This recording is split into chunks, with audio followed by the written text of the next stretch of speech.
Hi, this video is about the upgrade to TilePlus Toolkit and TilePlus Painter to version 3. For the complete list of all the changes, there's a change log in the Assets Plugins TilePlus folder. Documentation has been largely updated. There's a new in version 3 PDF file you can look at, a quick guide to Painter, upgraded user guides and programmer's guide, and a new updated source API reference. TilePlus Toolkit hasn't changed very much. There's some change to the API which you can read about in the change log. Most of the changes, and all I'm really going to talk about here, is the changes to TilePlus Painter.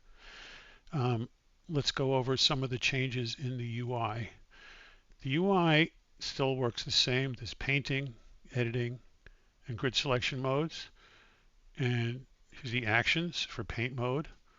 This clipboard has been expanded, and I'll go over that in a minute. In each mode now, only the buttons that make sense for the mode actually show up.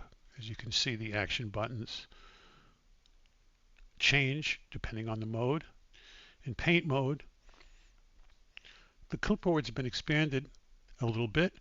This still shows the object that's being painted. This shows the type of object.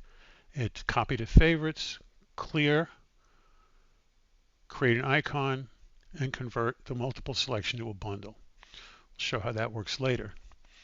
The tile map column has been changed a bit, so now you can play around with the sorting.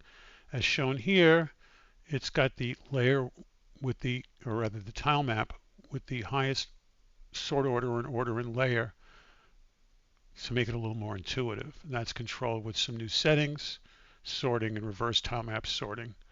There's also a few interesting things like aggressive selection, more control about what gets updated in play mode, a lot of customization for the UI. Maximum number of tiles to display has been added. I'll show what that does. If you pick a palette, and you pick some palette like this that's got almost 6,500 items, a list 6,500 items long would be kind of ridiculous. So there's another way to display this, but I just want to point out there's a yellow border around here. If you were to increase the number in this setting to 9,000 or something, then you wouldn't get the yellow line. One of the other big changes here is when you're showing palette, you can also show it as a Unity palette. And this uses the UI Toolkit component from the Unity Tile Map Editor. So it largely works exactly the same. There's some limitations as explained in the documentation. Mostly you just can't edit it. You can drag and drop something in here, but it's not editable because you might have the Unity palette open at the same time, and you wouldn't want two different things modifying the same project asset. So it's just easier to leave this sort of read-only. One of the other changes is this new little toggle under Show Tile Fabs. Matches only. If you recall with tile fabs, if you places a number of tile bundles, which I'll talk about again in a minute, at once. So here it's painting all 4 tile maps at the same time. That's because the tile fab has references to which tile maps they are, so Painter can tell where to put them. This isn't a problem when you're doing it programmatically, but Painter has no way of knowing exactly where to place each bunch of data for each tile map, so it has to know. So, but if you had one here, the names match. Here, the names don't match. Top and bottom, there's no top and bottom. So if you try and paint it, it says paint, but there's no preview and you can't paint anything. So in that circumstance, if you have a lot of tile fabs, which in my own work I do, you can click on matches only and the list will only show things that you can actually paint.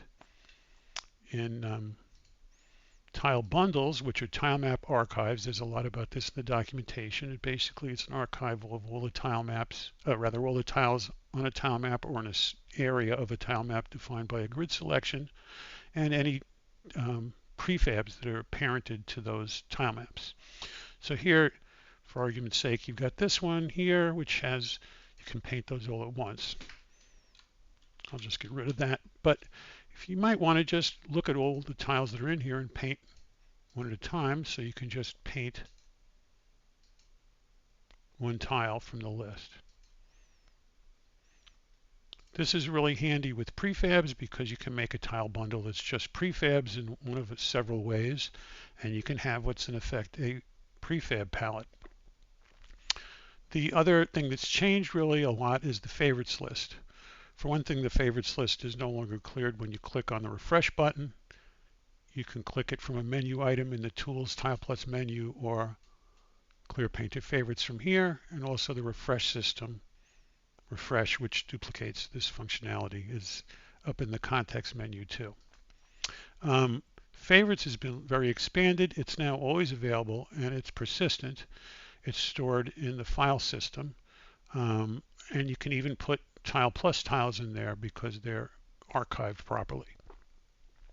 And let me show you some of the interesting things you can do with that. If you look in the project, let's say you have a tile that you've just created and you want to play around with it, paint it, and you don't want to actually bother sticking it in a palette. You can just right click. This multiple select works here too. You have to paint your favorites. You can select this, and picking a tile map, you can paint it. Okay. Another interesting thing you can do with this is you could put prefabs in there. I've got a few prefabs. These are just some standard Unity sprites, which I made into some prefabs. Let's multiple select all these and add to favorites. And now these are all here. Switching back to scene view, pick a tile map, brush becomes active, and you can paint it. You can do a lot of interesting things with the modifiers. I'll show how that works in a little bit. You can change the transform of the prefab, which lets you put it at an offset from the center position. That's explained a lot in the documentation. I'll show some basic use of it in a little bit. So favorites can also have a tile a tile bundle in it. If you look at the, let's get a bundle. You can right click and you can add to paint your favorites. Tile fabs can't for various technical reasons. It's really all that's being stored here as a reference to that. You can see, just like here, you can pick it. It's just like any source. Painting, it's just another painting source. Now you'll notice here that if we look at a palette for a second, and we look at this one here, you see if we can also take a multiple selection when you're using the palette here. You can also do a multiple selection pick from the scene if you like. So you'll notice here this turns into a little dropper, which is my definition for meaning a multiple selection, and you can put it, you can paint it. Added to this, you can also do a lot of what the Unity Tile Map Editor does, which is to use some shortcuts to rotate. Here it rotates individual tiles, which the Unity Tile Map Editor doesn't do. If you hold down Shift, it moves around the pivot, which is what the Unity Tile Map Editor does. And if you hold down E, it changes the pivot. That's some different things you can do. However, once you change the pivot or anything about the transform, this changes to a transform indicator. Let's take a look at some of these other buttons. You can create an icon for it. You can convert it to a bundle, which I'm not going to demonstrate, or you can add it to favorites. And you see this updated to 7 items. It's made a little icon for you. The icon can take a while to create if you've, for example, got a really large palette and read-write is set off because a texture importer has to be used to make it readable, read everything from it, and then make it unreadable again. So it can take some time in really large palettes. Ordinarily, it just takes a second. And from here, if I were to close Unity and reopen it, this would look exactly the same. So now I'd like to show you how to make a prefab bundle very easily. Let's say you have a number of prefabs and you use them a lot and you want to just be able to paint them. You can do this. and do TilePlus Bundle Project Prefabs. And we'll just make a new folder to stick these in. Select folder. This whole process, anytime you bundle things, prefabs, tile maps, whatever, it's been updated so now you can enter a name for the generated assets rather than have the software create a name for you. But I'll just leave this in the default. And if you look, we've now got a, if we look in the new folder, we've got a little bundle. And if you look at it in the inspector, you can see it's just got no prefabs, rather no tiles of any kind. And it's got the 4 prefabs. When doing it this way, it just basically puts them on a on the same x-axis, one apart. If we add this to the painter favorites and paint it. Now the reason the size is different because these previews, whenever you show a prefab in TilePlus Painter, it uses a mock-up, rather, I guess you'd say, that's a tile that's just got the sprite of the prefab if it can find one. There's other ways to do this. For example, you can put a bunch of prefabs in any order you like on here and bundle them up using tools, TilePlus, prefabs, bundle tile maps, and it'll bundle everything that's available in the as a child of the tile map in the entire tile maps area, or you can bound it with a grid selection. It sounds complicated, but it isn't, but it's explained pretty well in the manual. Okay, the other thing that's been changed a lot is painter modifiers. Let's drag this up a little bit. It used to be kind of limited in what you can do, and there's a lot of written about this in the documentation. It's really a flexible way of changing things. For example, one thing you can do is, let's say you want to place a tile, and just one tile. Okay, here. Let's say after that you're going in and editing it. For example, go into edit mode, pick this tile, and you're rotating it 45 degrees. Okay, so you might, and you're doing that over and over and over and over again. It's kind of annoying. The other thing you can do here is you can say rotate, select this modifier, make it a default for tiles. Now, every time you pick a tile, well, actually what I'm going to do here is remove the color changes because this tile has the color locked. So now every time you paint it, every tile you pick, doesn't really matter whether it's from the palette or not, is going to be rotated 45 degrees.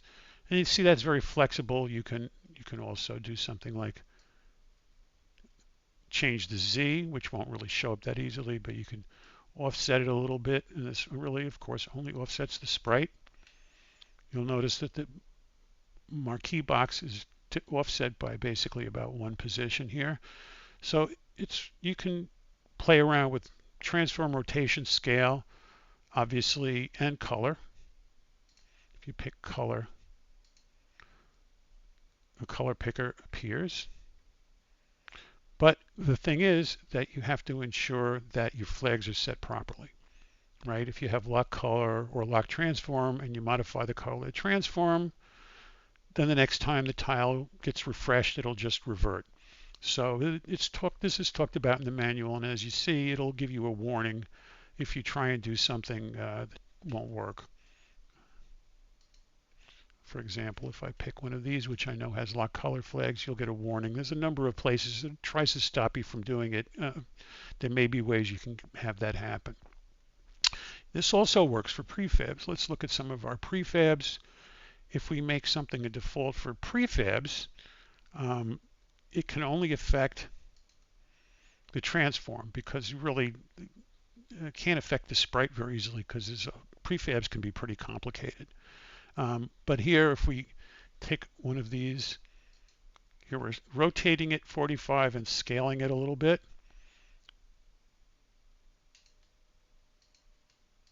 If we reset the position, reset the rotation,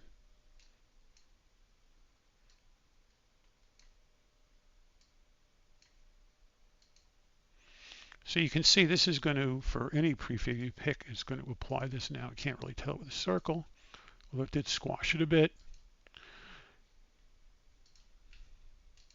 So it's a flexible way of having controlling what happens when you actually do painting, when you want to have tiles that are modified, or prefabs that are modified from the original asset in terms of scale, rotation, color, and so on, without having to modify every single tile or make different tiles.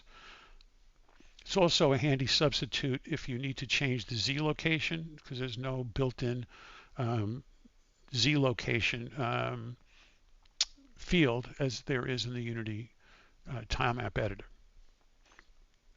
Anyhow, that's my summary of all the changes in TilePlus Painter and TilePlus Toolkit. Please read all the documentation. It's a complicated looking program, but it's really pretty easy to use once you get used to it. Thanks for watching.